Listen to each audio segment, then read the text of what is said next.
Bonjour à tous et merci beaucoup aux organisateurs du colloque d'aujourd'hui de nous avoir invités. Alors, je ne sais pas si j'étais sous l'influence d'Alain, mais on s'est posé beaucoup de questions, y compris des questions méthodologiques pour cette présentation. Analyser les trajectoires renouvelables sous l'angle économique, comment on fait, de quels outils on dispose aujourd'hui, qu'est-ce qu'on sait, qu'est-ce qu'on ne sait pas, quels sont les points qui sont gris. Donc on va essayer de traiter ça dans cette présentation. Commencer par poser la question de quoi on dispose aujourd'hui comme outil et comme cadre de référence. Alors, notamment sur la question du backup, sur laquelle on reviendra, on a des scénarios de transition énergétique. Alors, on peut en prendre beaucoup. Je vais parler de ceux qu'on a récemment publiés, puisqu'ils permettent de dresser des perspectives très différentes.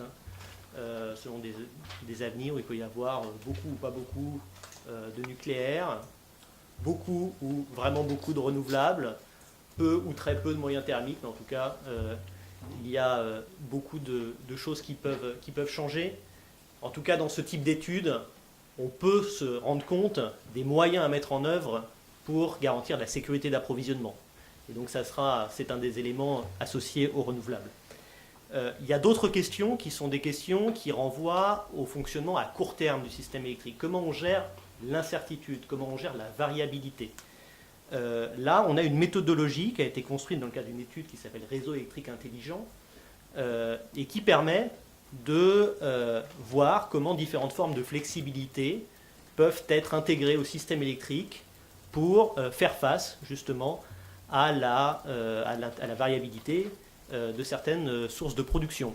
Et donc ça peut permettre d'évaluer les coûts sur ce qui se passe quand on intègre telle ou telle part de renouvelable dans le système électrique.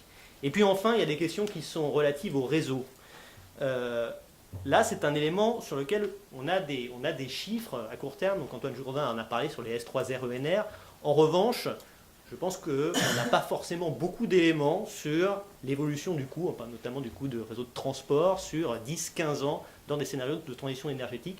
Donc là, ça tombe bien, j'en parlerai, puisque, ça va faire le lien avec la présentation de Domitille tout à l'heure, on a un exercice qui va commencer sur l'élaboration du schéma décennal de développement du réseau, dans lequel on va essayer d'évaluer ces coûts dans les différents scénarios de transition.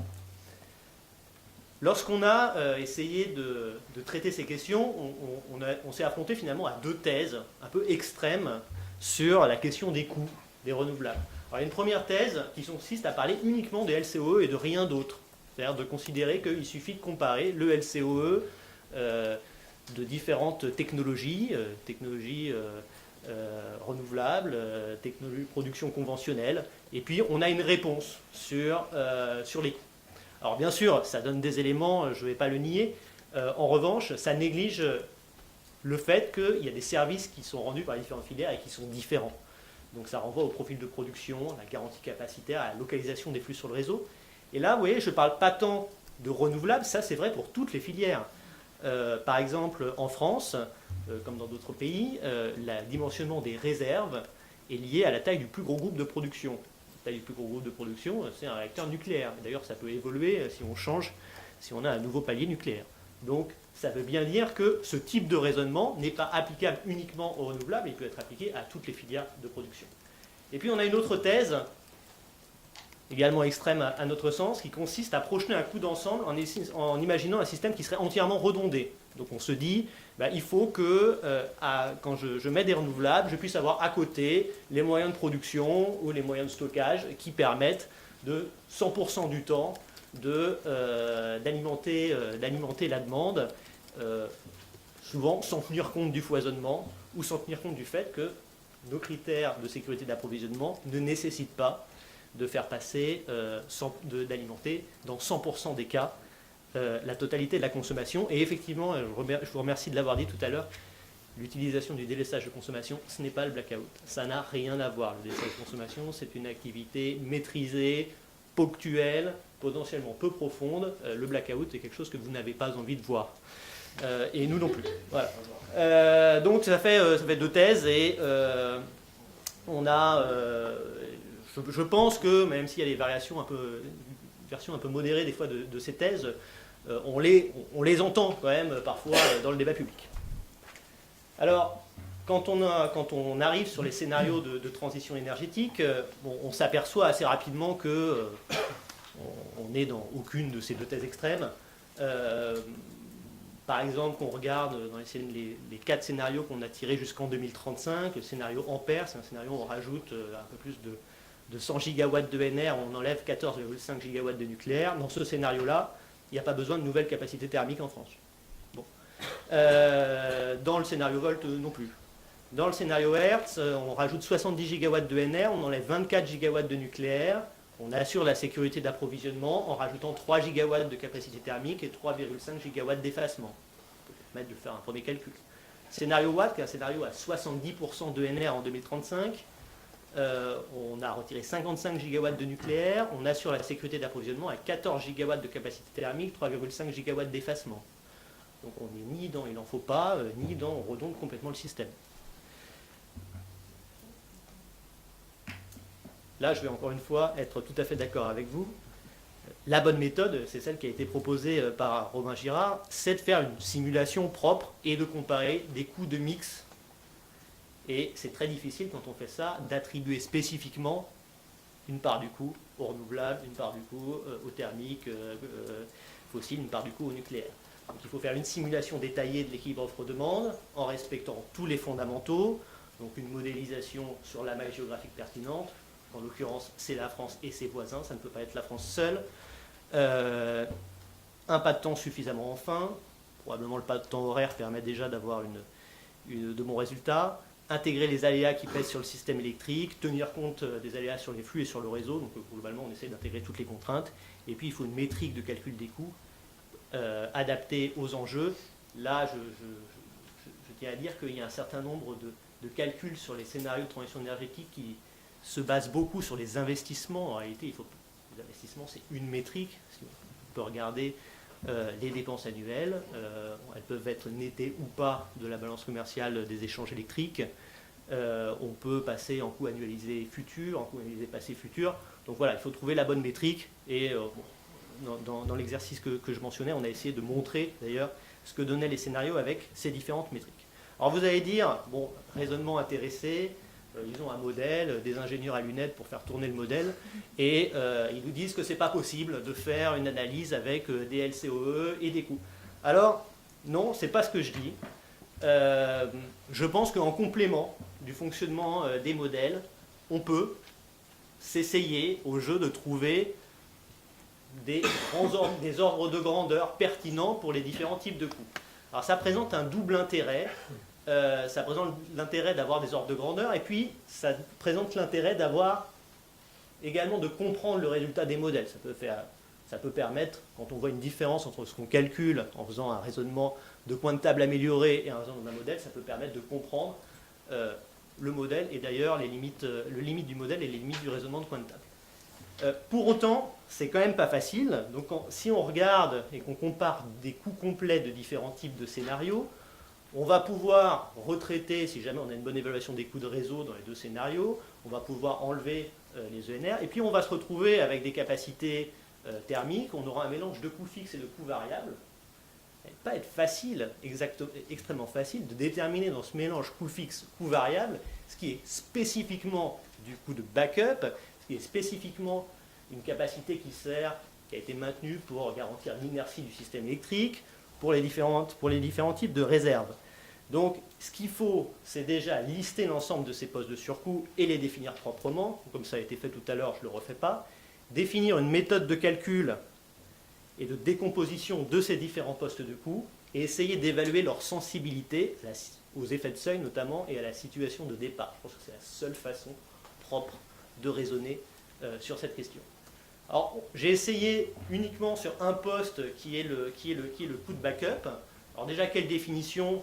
On propose une définition un peu déjà rébarbative sur le coût de backup. Toute capacité à construire ou à maintenir pour respecter le critère de sécurité d'approvisionnement après avoir opéré une substitution en énergie d'une production conventionnelle commandable par une production ENR variable.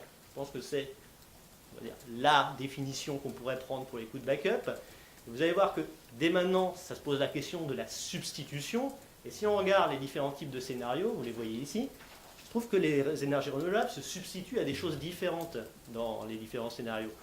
Par exemple, dans le scénario Ampère, ils peuvent se substituer en partie à du nucléaire, mais en partie, c'est une augmentation du solde exportateur. Si c'est une augmentation du solde exportateur, elle se substitue en réalité à d'autres moyens, qui sont des moyens thermiques fossiles, mais qui sont localisés dans d'autres États.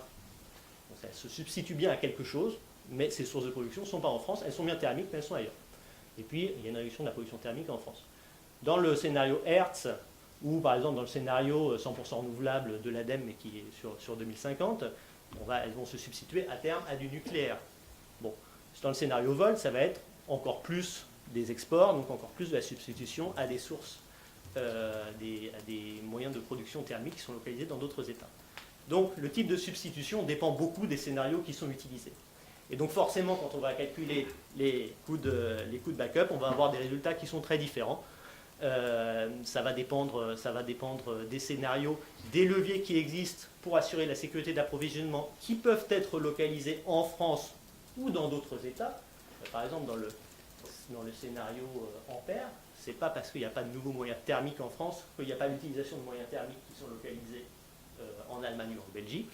C'est une limite. Je sais que je ne rends pas les choses plus simples en le disant, mais pour autant, si je veux être honnête, c'est quand même un point important de l'analyse. Et finalement, quand j'arrive au bout de cette analyse, on trouve des coûts de backup qui sont plutôt dans la fourchette basse de ce qu'on peut entendre, de ce qu'on peut trouver, qui sera entre 0 et 12 euros par mégawattheure. C'est juste le backup. Il n'y a pas l'inertie, il n'y a pas le coût des réserves, etc. Mais c'est une première analyse. Il y a la question du réseau. Alors là, sur les coûts du réseau, c'est un point important. Les premières capacités renouvelables qu'on installe, elles bénéficient en partie des capacités d'accueil initiales de l'infrastructure ou de projets de renforcement qui peuvent avoir été engagés pour d'autres motifs. Par contre, quand on arrive sur des scénarios type Ampère, en 15 à 20 ans, il faut augmenter d'à peu près 80 gigawatts la capacité totale éolien terrestre et PV, globalement multiplié par 5. Donc, même si on a des réseaux actifs, même si on a des réseaux dans lesquels on intègre du smart, du numérique, etc., c'est quand même une sacrée marche. Il ne faut pas se le nier. Donc, il y a un enjeu sur le développement du réseau, qui est un enjeu en termes de temporalité, ça a été mentionné, un enjeu également en termes de coût. Mais là, il va dépendre, et ça va être une nouvelle spécificité de l'analyse des difficultés, ça va dépendre de la localisation. Sur le réseau de transport, il peut y avoir des bonnes configurations, on rajoute de l'éolien, du photovoltaïque, et c'est harmonieux par rapport à l'infrastructure, bonne configuration. Et puis on peut aussi avoir des configurations dans lesquelles on ajoute des renouvelables proches de là où il y a déjà beaucoup de renouvelables. Alors, je vais décrire un cas qui n'a bien sûr rien à voir avec la réalité. On mettrait de l'éolien offshore en Manche-Mer du Nord. Ça serait un endroit où il y aurait beaucoup d'éoliens terrestres. Pareil, en Hauts-de-France, ça serait un endroit où il y aurait déjà certaines capacités nucléaires. Et puis, s'il y avait un jour des déclassements de réacteurs nucléaires, et qu'on faisait en fonction de l'âge des réacteurs, ça serait plutôt dans le sud de la France. Ça, c'est des configurations qui peuvent conduire à des transits nord-sud. Vous voyez l'importance de la localisation. Donc, trouver un poste de coût réseau indépendant de la localisation, ça va être très difficile. On va pouvoir essayer à la rigueur de trouver un ordre de grandeur, mais la fourchette de validité va être très large. Ça va beaucoup dépendre de la localisation. J'en profite pour dire que, comme ce point est important, on lance demain une concertation sur ce sujet pour l'élaboration du futur schéma décennal de développement du réseau. C'est un des documents sur lesquels la Commission de régulation de l'énergie a une compétence d'examen. On va lancer ça demain. L'idée étant, pour les scénarios de bilan prévisionnel, d'avoir également un pendant réseau et de pouvoir disposer de ces éléments qui semblent importants pour le débat. Donc, bilan. Sur les questions de backup, je pense qu'on peut travailler sur le scénario dont nous disposons aujourd'hui. Sur les questions de court terme, on a une méthode. Bon, il se trouve qu'elle avait été appliquée à d'anciens scénarios. Elle peut être appliquée aux scénarios les plus récents pour essayer de savoir quels sont les coûts spécifiques qui sont associés à cela.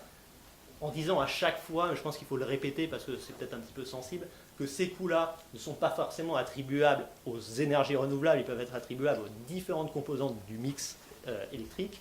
Et puis sur les aspects réseau, je pense qu'en 2018, on aura sur la partie transport des éléments nouveaux qui permettront d'enrichir les analyses et qui permettront, je l'espère, de pouvoir apporter de l'éclairage sur la question des aspects économiques de l'intégration des énergies renouvelables. Merci beaucoup.